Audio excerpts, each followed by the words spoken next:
Congratulations, Pitt graduate! You've worked so hard to reach this large milestone in your life, and we're here today to help you look your best for your commencement ceremony. When you receive your regalia in the mail or have picked it up from Grad Central, we recommend you remove the cap and tassel from its packaging and hang the gown on a hanger.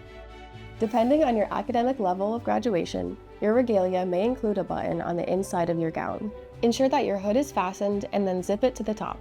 The hood shown here is worn correctly. It should lay flat on your shoulders with the black shell on the exterior, and notice the flip at the bottom to show the school colors.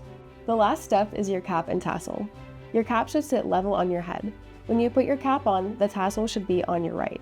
When you've completely graduated, you will move the tassel to the left to celebrate your accomplishment.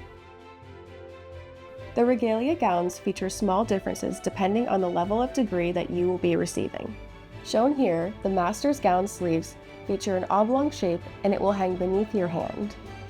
Congratulations to all of our graduates, and hail to Pitt!